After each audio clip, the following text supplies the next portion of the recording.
especially kids, some of them just eat it up. And I don't know why it is. It's the same perhaps for all subjects. For instance, lots of people love music, and I never could carry a tune. And I lose a great deal of pleasure out of that. And I think people lose a lot of pleasure who find science dull. In the case of science, I think that one of the things that make it very difficult is it takes a lot of imagination. It's very hard to imagine all the crazy things that things really are like.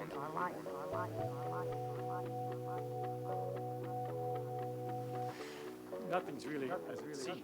We used to get, hot and cold, and all that. All hot and cold is the speeds that the atoms are jiggling. If they jiggle more, it corresponds to hotter. And colder is jiggling less. So if you have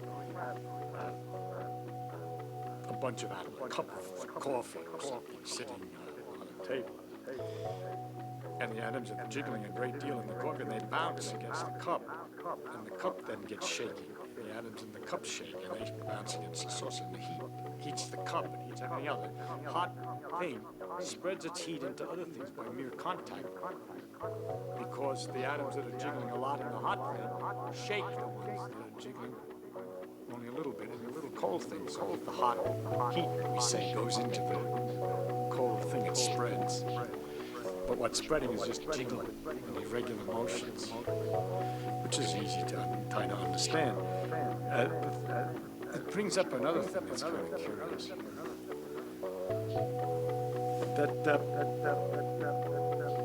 I say that things jiggle, and if you're used to balls bouncing, they slow up and stop after a while. But we have to imagine with the atoms a perfect elasticity. They never lose any energy. Every time they bounce, they keep on bouncing all the time. They don't lose anything. They're perpetually moving. And that the things that happen when we say something loses energy, if a ball comes down and bounces, it shakes irregularly some of the atoms on the floor. And then when it comes up again, it leaves some of those atoms moving, jiggling. So as it bounces, it's passing its extra energies, its extra motions, to little patches on the floor each time it bounces, and loses a little each time. Until it settles down, we say, as if all the motion has stopped. What's left is the floor is shaking more than it was before, and the atoms in the ball are shaking more than they were before. That the organized motion of all these atoms moving the same way, falling down, and the quiet floor is now transformed into a ball sitting on the ground. But all that emotion is still there in the form of the energy of motion, in the form of the jiggling of the floor, which is a little bit warmer. Unbelievable. But anybody who's hammered a great deal on something knows that it's true. If you pound something, hit it a lot, you can feel the temperature difference. It heats up. It heats up simply because you're jiggling it. How do celebrities like Justin Bieber and The Rock generate hundreds of millions?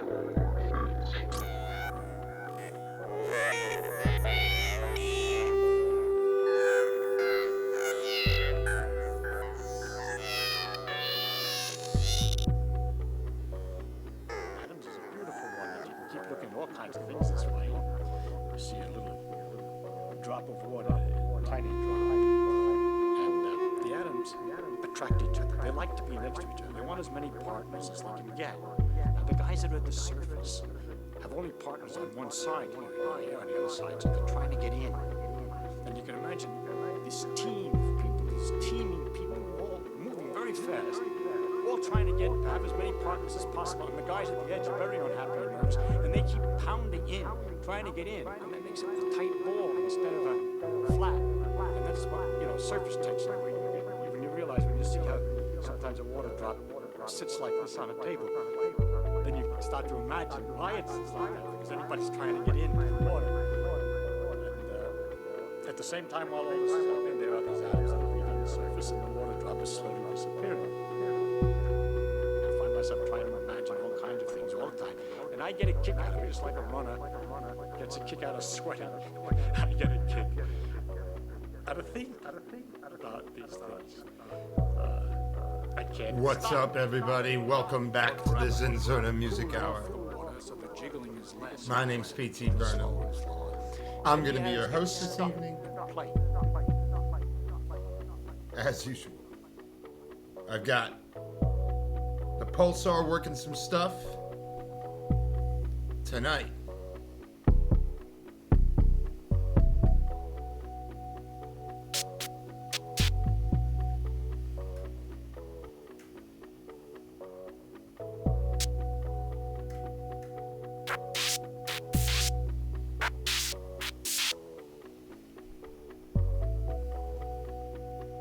And I've got this beautiful object, obviously. This Esperfield, I'm calling it maybe here. What's up? What's up, Seas Futures? We in here. 1 second, actually.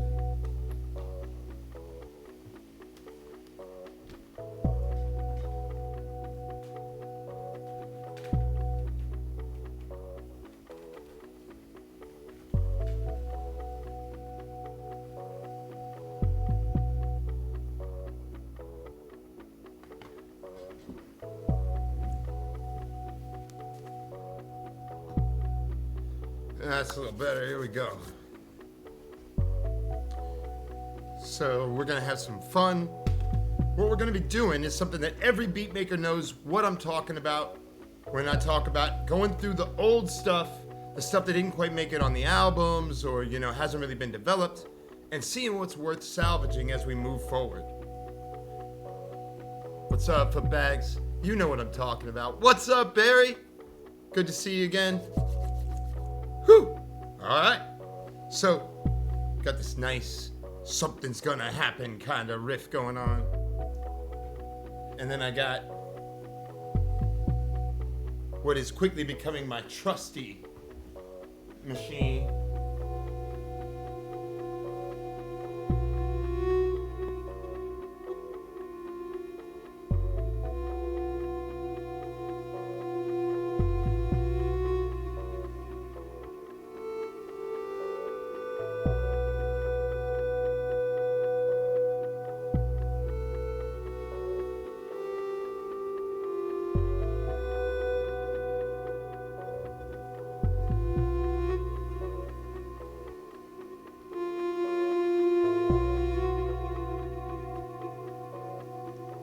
All right, and so what's cool, this week, I've got it broken out of the modular framework.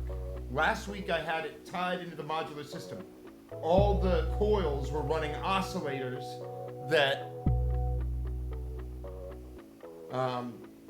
were originating inside the modular system. This week, I've got this array of store-bought sort of cheap signal generators, but they sound great, especially through the effects.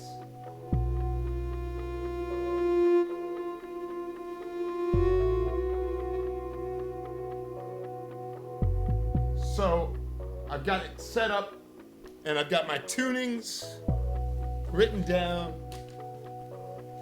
We're gonna spend about 10 minutes on each beat.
Peace, y'all.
Something weird. I'm not quite sure what's gonna happen.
Simply bounce apart from each other, and they just individually, I say atoms,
it loses. So as you pull the piston out and the atoms are hit, they lose their speed and they cool off.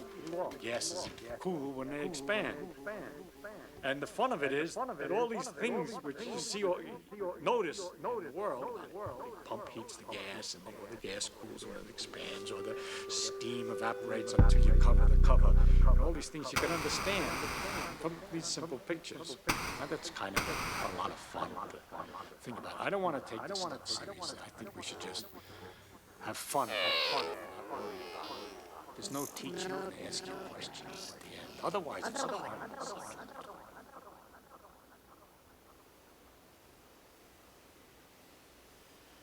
The atoms like each other to different degrees. Now, oxygen, for instance, in the air would like to be next to carbon. If you get it near each other, they snap together.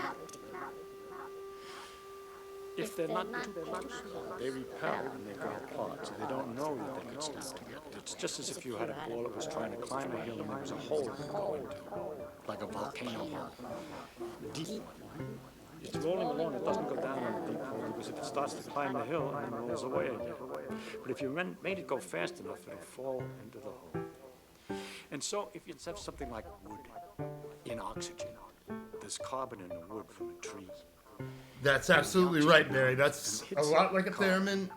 But not hard The enough. difference is Just goes away. that unlike a theremin, which can be very difficult to play because nailing the pitch If you can get it fast, requires a lot of very heating it up distinct somehow, hand motions, somehow get it started. A few of them go quick fast. stops. They go over the top. So The pitches are laid out for you in the 5 That chords. gives a lot of jiggly motion. So you're which controlling might the hit some dynamics other- of make them loudness those go and the faster, so they blend can of the climb up tones. against other carbon atoms, and they jiggle, and they make mothers jiggle, and you get a terrible catastrophe, which is one after the other. All these things are going faster and faster and snapping in, and the whole thing is changing. That catastrophe is a fire. Check this out. It's just a way of looking at it. And these things are happening. They perpetual. Once it gets started, it keeps on going. The heat makes the other atoms capable of reaching to make more heat to make other atoms, and so on. So this terrible snapping is producing a lot of jiggling. And if I put, with all that activity of the atoms there, and I put a cup of coffee over that mess of wood that's doing this, it's going to get a lot of jiggling. So that's what the heat of the fire is. And then, of course, if you see, this is what happens when you start to think. You just go on and on. Oh, shoot. Wonder where. No tuner while it's... How did it get started? Why is it that the wood's been sitting around all this time with the oxygen all this time, and it didn't do this earlier or something? Where did I get this from? Well, it came from a tree. And the substance of the tree is carbon. Where did that come from? That comes from the air. It's carbon dioxide from the air. People look at trees and they think it comes out of the ground. The plants grow out of the ground. But if you ask where the substance comes from, you find out where do they come from. Trees come out of the air? They surely come out of the air. No, they come out of the air. The carbon dioxide Yeah, in the it's air really goes into exciting. the tree, and it changes it, kicking out the oxygen. Next time you see me play, I'll probably have And it on. pushing the oxygen away from the carbon and leaving the carbon substance with water. Water comes out of the ground, you see. Only how did it get in there? It came out of the air, didn't it? It came down from the sky. So in fact, most of a tree, almost all of the tree is out of the ground. I'm sorry, it's out of the air. There's a little bit from the ground, some minerals and so forth. Now, of course, I told you the oxygen, we know the oxygen and carbon stick together very tight. How is it the tree is so smart as to manage to take the carbon dioxide, which is the carbon and oxygen nicely combined, and undo that so easy?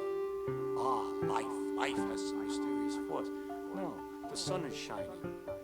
And it's the sunlight that comes down and knocks this oxygen away from the carbon. So it takes sunlight to get the plant to work. And so the sun, all the time, is doing the work of separating the oxygen away from the carbon. The oxygen is some kind of terrible byproduct, which it spits back into the air, and leaving the carbon and water and stuff to make the substance of the tree. Then when we take the substance of the tree and stick it in the fireplace, and there's all the oxygen made by these trees, and all the carbon would much prefer to be close together again. And once you let the heat to get it started, it continues and makes an awful lot of activity while it's going back together again. And all this nice light and everything comes out. And everything is being undone, you're going back from carbon and oxygen back to carbon dioxide. And the light and heat that's coming out, that's the light and heat of the sun that went in. So it's sort of stored sun that's coming out when you burn a log. Next question, how is it the sun is so jiggly, so hot? I gotta stop saying that. I'll leave you something to imagine.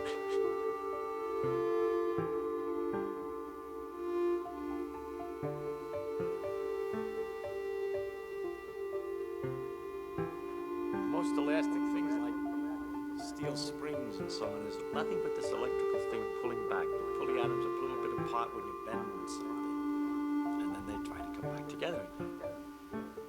But rubber Those are bands, ZnZernas. there's some long molecules like chains and other little ones that are shaking all the time. They are I'm indeed. modeling these chains. They are indeed And the dancing. chains are all kind of kinky and knocked about and shake. When you pull open the rubber band, the strings get straighter. But these strings are being bombarded on the side by these other atoms trying to shorten them by kinking them. So it pulls back. It's trying to pull back, and it's pulling back only because of the heat. We're gonna switch sequences, hopefully. So if you heat a rubber band, it'll pull more strongly. For instance, if you hang a weight with a rubber band and put a little match to it, it's kind of fun to watch it rise before it heats more. And there's another thing you can check that this idea is right, that it's heat that drives a rubber band. If you pull the band out, just like when we push the piston in the gas, if you pull the band out, the tightening string hitting those molecules makes them move faster, and so it's warmer.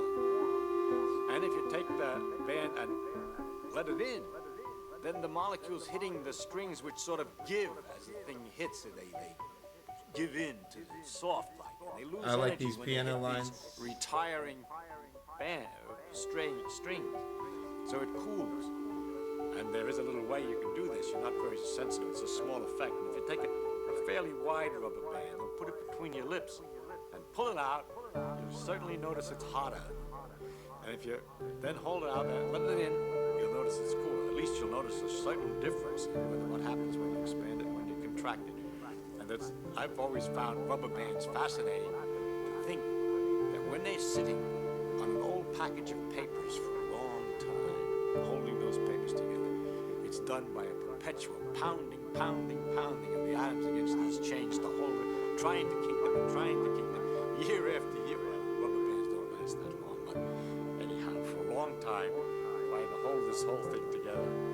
The world is a dynamic mess of jiggling things if you look at it right.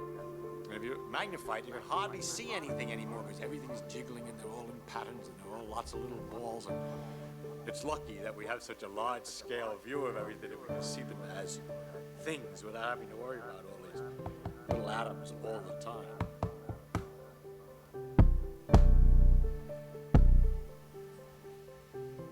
With respect to these frontier models, they're so interesting because it's a form of we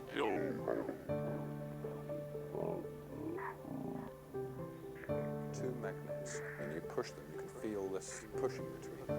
Turn it around the other way and they slam together. Now, what is it, the feeling between those two magnets? What do you mean, what's the feeling between the two There's magnets? something there. I mean, the sensation is that there's something there when you push these I two was gonna magnets. say, Listen to my question. What is the meaning when you say that? you'll notice that you Feeling, don't of course see you feel it. Now, one what do you infinite want to know? zero and the What I dancing want to know is Zernas what's both going at on the same between time. these two It's bits, funny these how two that bits of works. metal. It's repelling each other. Well, then what does that mean, or why are they doing that, or how are they doing it? You're asking. I must say, I think that's a perfectly reasonable question. Of course, to it's ask. it's an excellent question. Okay. But the problem that you're asking, you see, when you ask why something happens, how does a person answer why something happens? For example, Aunt Minnie is in the hospital. Why? Because she went out, she slipped on the ice and broke her hip. That satisfies people. It satisfies, but it wouldn't satisfy someone who came from another planet, knew nothing about it. First you understand why. When you break your hip, do you go go to the hospital. How do you get to the hospital when the hip was broken? Well, because her husband, seeing that she had the hip was broken, called the hospital up and sent somebody to get her. All that is understood by people. And when you explain a why, you have to be in some framework that you allow something to be true. Otherwise, you're perpetually asking why. Why did the husband call up the hospital? Because husband is interested in his wife's welfare. Not always. Some husbands aren't interested in their wife's welfare when they're drunk and they're angry. And so you begin to get a very interesting understanding of the world and all its complications. In order to if you try to follow anything up, you go deeper and deeper in various directions. For example, you go, why did she slip on the ice? Well, ice is slippery. Everybody knows that. No problem. But you ask, why is ice slippery? That's kind of curious. Ice is extremely slippery. It's very interesting. You say, how does it work? You could either say, I'm satisfied that you've asked me, ice is slippery, that explains it. Or you could go on and say, why is ice slippery? And then you're involved with something, because there aren't many things as slippery as ice. It's very hard to get greasy stuff, but that's sort of wet and slimy. But a solid that's so slippery, because it is in the case of ice that when you stand on it, they say, momentarily the pressure melts the ice a little bit, so you got a sort of instantaneous water surface on which you're slipping. Why on ice and not on other things? Because ice expands water expands when it freezes, so the pressure tries to undo the expansion and melts it. I think I'm going to keep those piano guys around. When they're freezing, and They when may you push turn them, into they're just something solid, eventually. to be solid. Why does water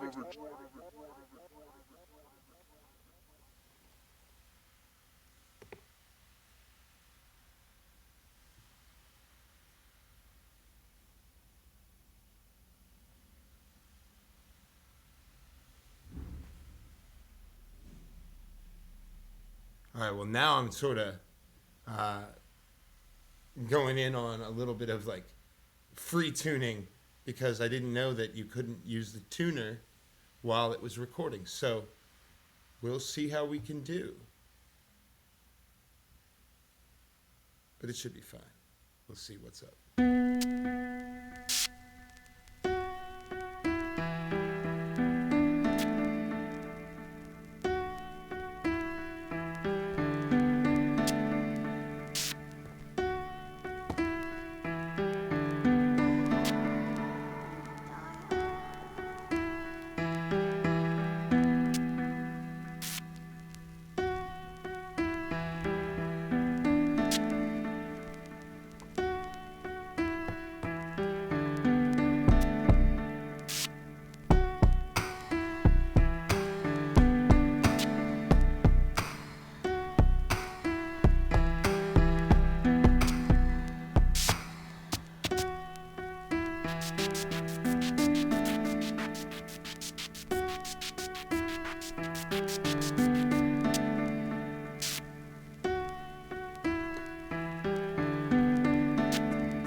that's no good.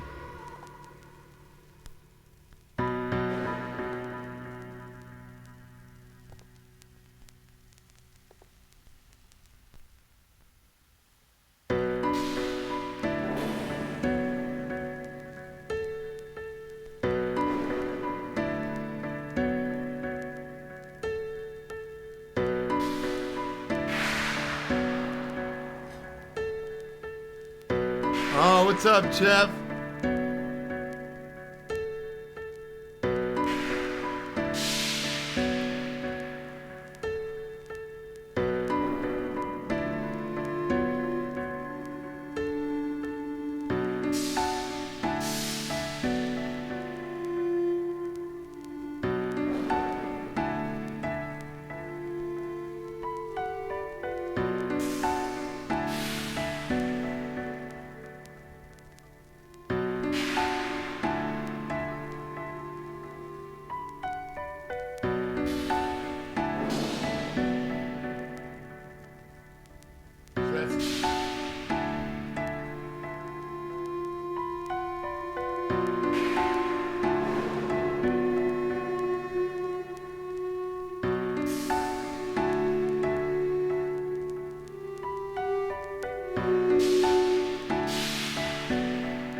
So that's another really cool thing about this machine, is that you can tune it to anything you'd like. It's, totally microtonic. So you can do things like have one just slightly off tune next to one that is the same note but totally in tune, and get creepy stuff like this.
Okay.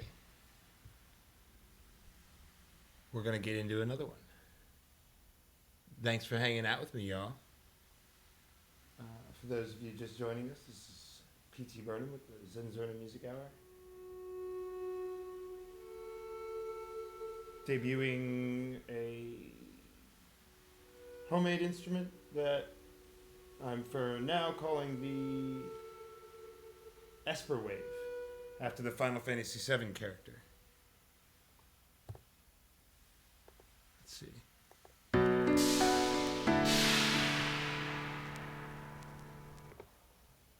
Let's see what's going on with this one.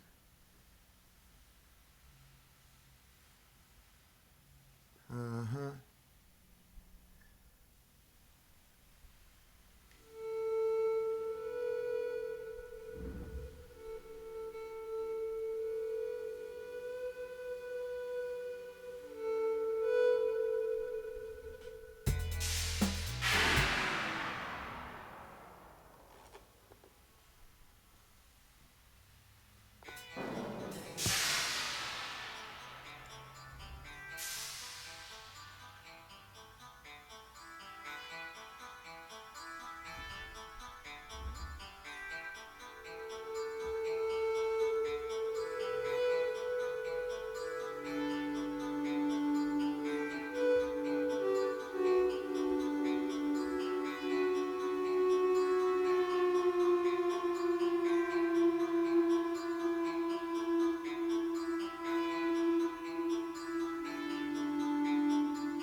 Hey, yo, Jeff, if you know anyone who's making a short film or needs some soundtrack work done, and it goes for everybody, but I know, Jeff, you talk to a lot of people, so if you hear of anybody doing any movie stuff, I'm definitely available for soundtrack work with this particular setup especially.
hopefully that thing is durable. I think it was a little too much pounding.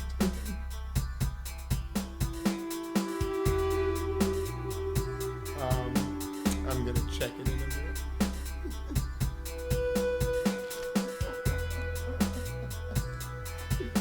Well, it's over here. It might be busted. No, behind you. But it's kind of lightweight. Let me see it. Are we still getting a feed from it? Let's see. We are still getting a feed. Okay, that's beautiful. All right. Well,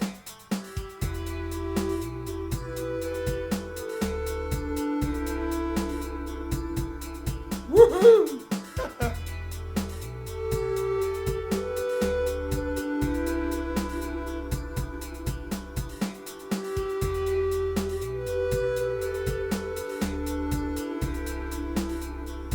Okay, so that's all. That's all with the free timing, with the free tuning. Let's see, what could we do? Boy, well, we could even put it on the ground or anywhere really, or poke it through here, you know. What do you think? Does it balance? Does it want to balance? Okay. Beautiful. All right.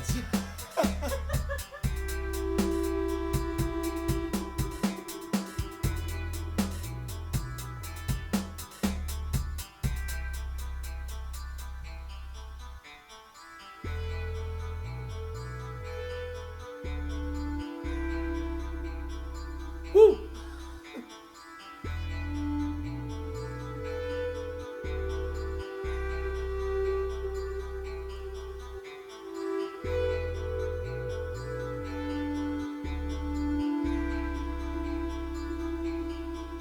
Okay, so yeah, this is going to be a great track at some point. C's Futures. If you're still there, you know any rappers that want to rap over some stuff, I'll send you some beats. See what they think.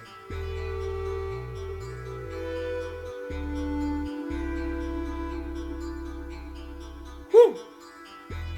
Babe. Shoutouts to 1 Infinite Zero, the Babe, for saving this camera angle.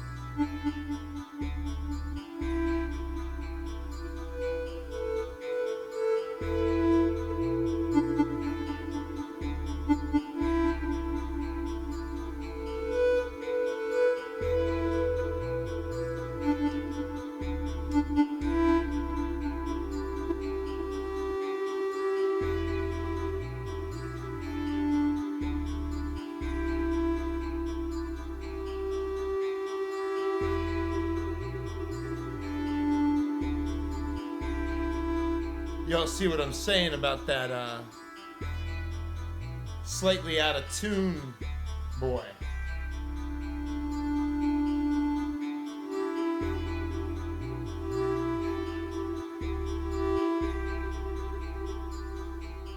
Sounds so cool.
I was liking that one.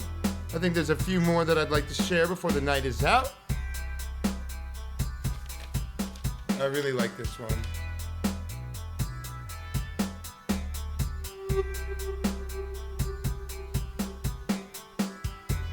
J Tom was pretty good. Off time acoustic.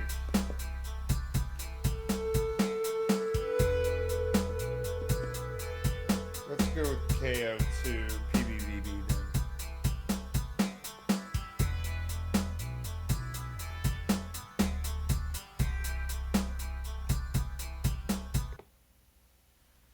Alright. So, yeah, I've just been going through the old stuff, thinking about a lot about what the future holds for these drones and this instrument and the Burnem stuff, because Warlock Hours just wrapped. Basically, I'm handing it to Babe to finish off, and Ariel's going to be working on that through August, and we're going to be looking to put it out on some vinyl. We'll see how that goes. I'm pretty optimistic. So, also the Hike Keach project is wrapping up, and I'm just trying to figure out where aesthetically I'm going next. But I think I've pretty much got an idea. Let's check this out.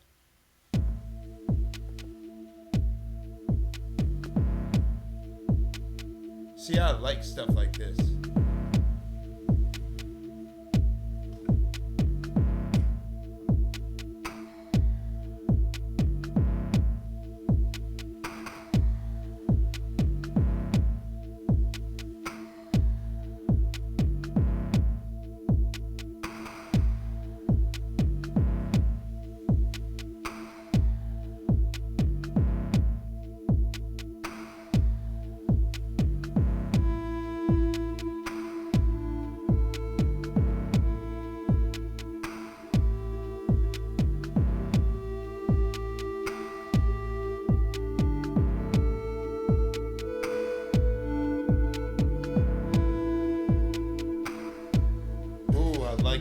It sounds a lot like, it's got a vibe like that Talking Head song, The Overload. Really tight.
I love being able to do that flick.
notice in this example that the more I ask why, it gets interesting after all. That's my idea, that the deeper the thing is, the more interesting. And we could even go further and say, why did she fall down when she slipped? It has to do with gravity, balls and all the planets and everything else. Never mind, it goes on and on. Now when you ask, for example, why two magnets repel, there are many different levels. It depends on whether you're a student of physics or an ordinary person who doesn't know anything or not. If you're somebody who doesn't know anything at all about it, all I can say is that there's a magnetic force that makes them repel, and that you're feeling that force. And you say, that's very strange because I don't feel kind of force like that in other circumstances. When you turn them the other way, they attract. There's a very analogous force, electrical force, which is the same kind of a question. So that's also very weird. But you're not at all disturbed by the fact that when you put your hand on the chair, it pushes you back. But we found out by looking at it that that's the same force, as a matter of fact. The electrical force, not magnetic exactly in that case, but it's the same electrical repulsions that are involved in keeping your finger away from the chair, because everything's made out of its electrical forces in minor and microscopic details. There's other forces involved, but it's connected to electrical forces. It turns out that the magnetic and the electric force with which I wish to explain these things, this repulsion in the first place, is what ultimately is the deeper thing that we have to start with. We can start with to explain many other things that look like they were, everybody would just accept it. You know, you can't put your hand through the chair. That's taken for granted. But that you can't put your hand through the chair when looked at more closely. Why? Well, it's the same repulsive forces that appear in magnets. The situation you then have to explain is why a magnet goes over a bigger distance than an ordinary. There it has to do with the fact that in iron, all the electrons are spinning in the same direction. They all get lined up, and they magnify the effect of the force until it's large enough at a distance that you can feel it. But it's a force which is present all the time, very common, within basic forces. Almost, I mean, I can go a little further back, more technical. But at the early level, I just have to tell you, that's going to be one of the things you'll just have to take as an element of the world, the existence of magnetic repulsion, electrical attraction, magnetic attraction.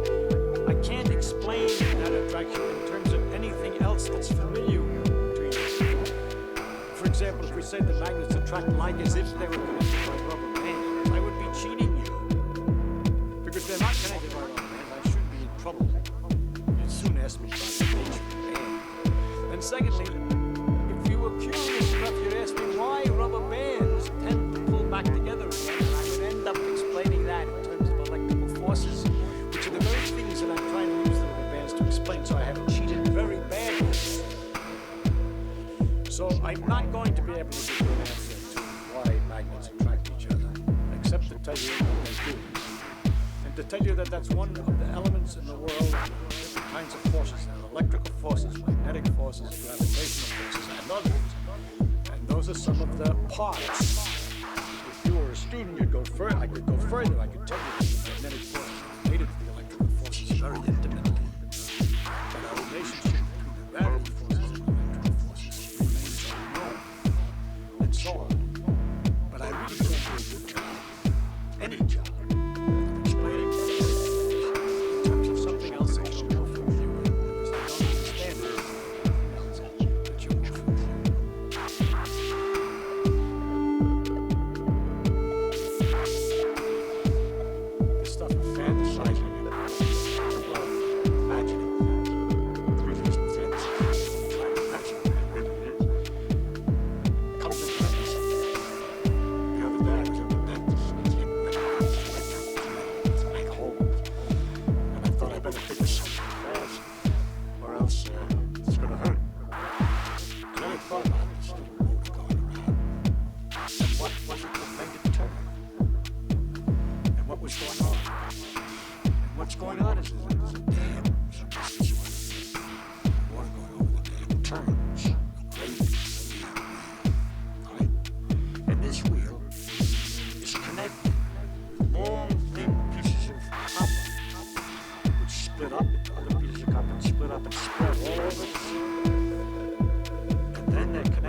Nothing.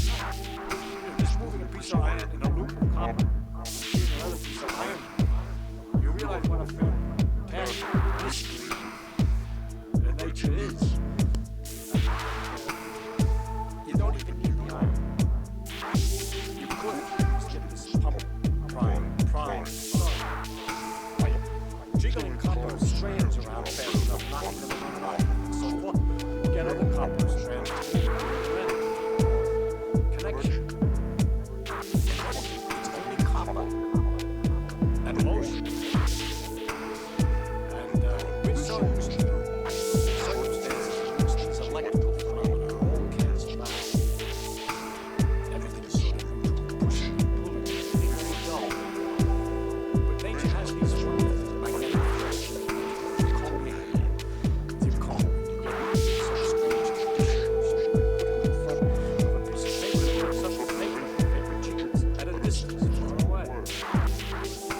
That's, in fact, turns out that is the thing that's more deeper inside of everything. Then this force to the director.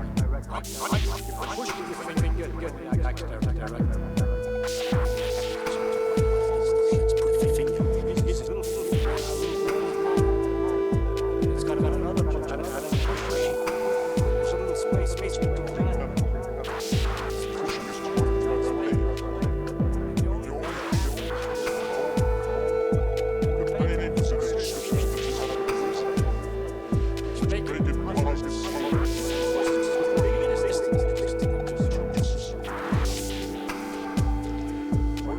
What it is, they have charge. Say, they All right. Just enormous. This is like gravity.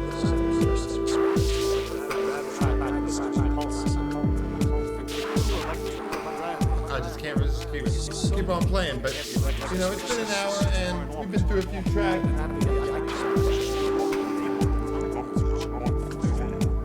I've done my little air chest thing. We've seen some dancing Zernas. And I think it's about time to call it a night.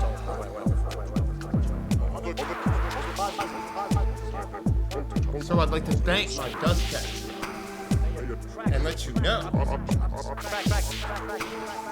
Thank you to my digicats. Thank you to my Zona cats, Eric and Pontiac. Melissa Schick, Ben Dasher, Kenny Creek, Gerard Stoll. Green Cat, thank you very much. Gotta say thank you to my Dusty Cat, Eric Akins, Mikey, Mama Cat, of course, Austin Avalanche, Snell, Jen Dudley, Visitor 10, Scarlett Herrera, Austin Cat, Wayne Anderson, Anna Cat, Babe, Ariel Bryan, thank you very much for everything. Doggy, Dogfuck,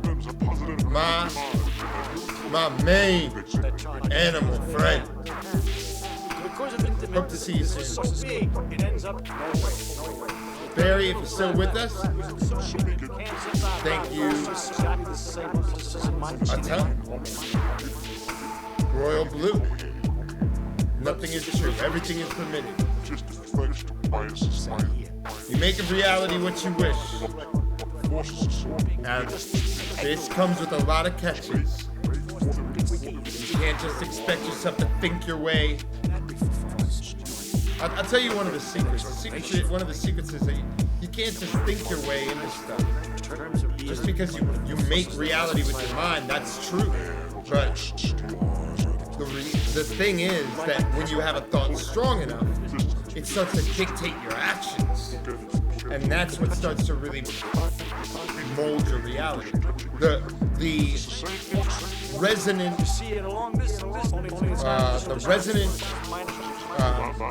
attraction thing, it manifests as action. So, you know, it's important to So it kind of think about what you want to do, execute it, highly try, opposites. and I hope that y'all hear and make Only subject. a lot of cool sounds now and in the future.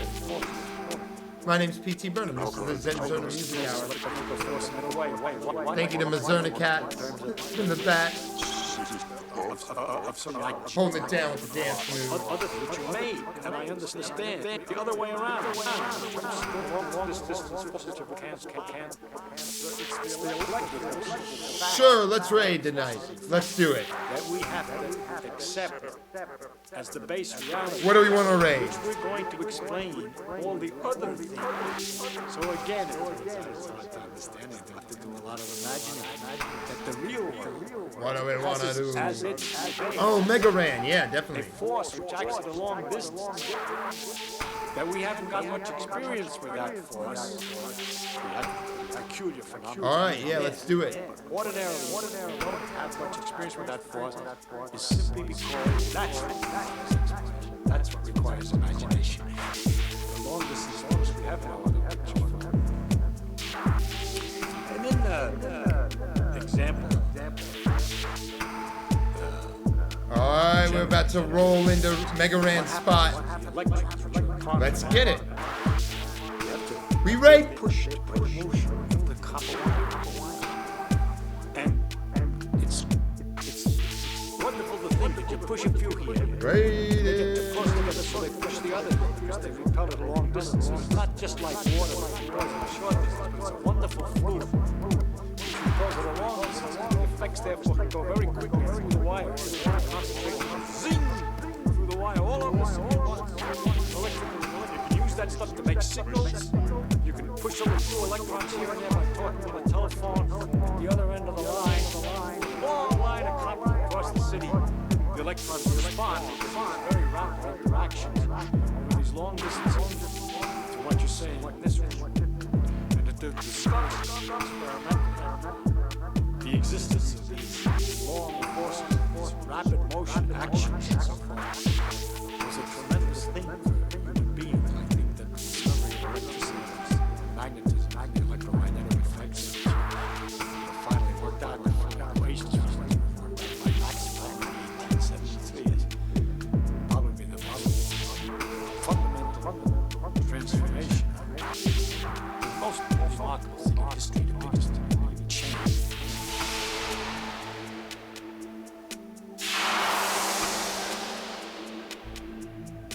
I went to a science school at MIT, and when you first joined, they try to people who think you're smart for being too feeling that you're too smart by giving you what look like simple questions to try to figure out what actually happens. It's like training for imagination. It's kind of I tell you something. Next time, look, kind of like I'm waiting for 5 seconds to show us that you think to astonish your friend with the fact that you brothers.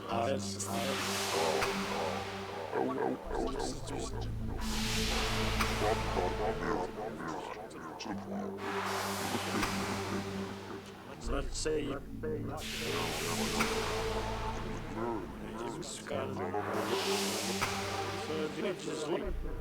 stop.